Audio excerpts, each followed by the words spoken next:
आज हम पढ़ेंगे पवन धाराएं पृथ्वी के असमान से रूप से गर्म होने के कारण उत्पन्न होती हैं। हम जानते हैं कि हमारी पृथ्वी की कई भागों की जलवायु अलग अलग है। जैसे भूमध्य रेखीय जो भाग होता है वो गर्म होता है और ध्रुवीय भाग जो होता है वो ठंडा होता है, वहाँ बर्फ़ होती है। तो भूमध्य रेखा पहला हमारा यही है, भूमध्य रेखीय और ध्रुवीय क्षेत्रों का समान रूप से गर्म होना। ठीक है, भूमध्य रेखीय और ध्रुवीय क्षेत्रों का समान रूप से गर्म होना। क्या होता है, जब भूमध्य रेखा के पास जो है सूर्य की अधिकतम ऊष्मा मिलती है, ठीक है ना, तो जिससे वायु गर्म हो जाती है और गर्म वायु हल्की होकर ऊपर उठने लगती है। ठीक है, अब ध्रुवीय क्षेत्र जो होता है वो ठंडा होता है।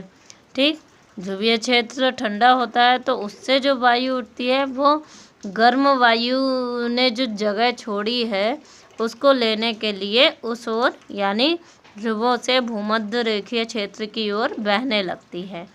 ठीक है, इससे क्या होता है कि वायु का प्रवाह ध्रुवों से अपेक्षाकृत गर्म क्षेत्रों की ओर होता रहता है।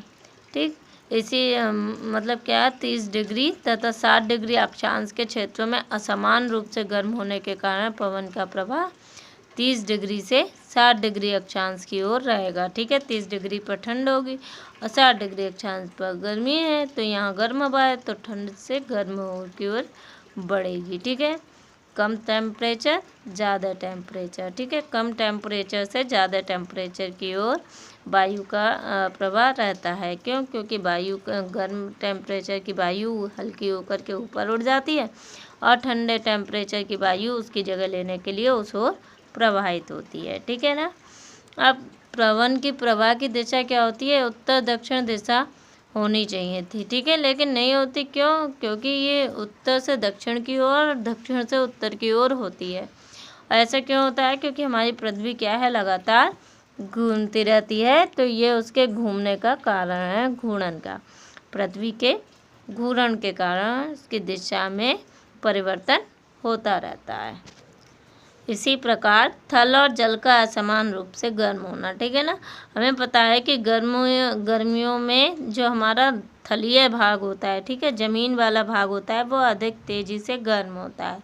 ठीक, अब समुद्र जल का ताप उतनी तेज़ी से अधिक नहीं होता है, तो थल से जो गर्म वायु ऊपर उठती है उसकी जगह समुद्र से थल की ओर बहने लगती है। ठीक है, समुद्र की जल जो है, जो पवन चलती है समुद्र से, वो थल की ओर बहने लगती है। ठीक है, यह मानसूनी पवन होती है। अब मानसून क्या है? मानसून शब्द की उत्पत्ति किससे हुई है? मौसम से, जिसका अर्थ होता है ऋतु। हमें पता है ऋतुएं हमारे यहाँ 6 हैं, तो ग्रीष्म काल की समझ में आ गया होगा कि ग्रीष्म काल में थल गर्म होता है, समुद्र की पवन ठंडी होती है, तो समुद्र से पवन थल की ओर प्रवाहित होती है। और शीतकाल में इसका उल्टा हो जाता है। शीतकाल में जमीनी भाग ज़्यादा ठंडा होने लगता है और समुद्र का जल गर्म होता है। ठीक है, तो पवनें थल से समुद्र की ओर बहती हैं। ठीक है ना, थल से समुद्र की ओर बहती हैं। क्लियर हो रहा है?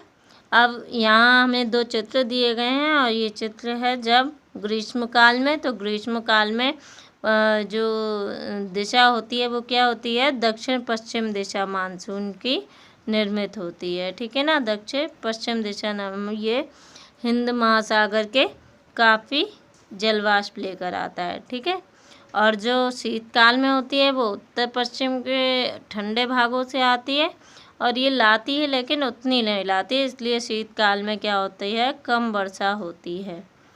ठीक है, गर्म मानसून क्या होता है? गर्म मानसून हवाएं अपने साथ जलवाष्प लेके आती हैं। ठीक है ना, जो गर्म हवाएं होती हैं वो अपने साथ क्या लाती हैं? जलवाष्प, और जिसके कारण क्या होती है? वर्षा होती है। ठीक, अब वर्षा हम लोगों ने कई सारी और प्राकृतिक घटनाएं देखी हैं, तो कल हम तड़ित, झंझा और चक्रवात, ठीक है, यानी बिजली, बारिश और चक्रवात, ठीक, को पढ़ेंगे।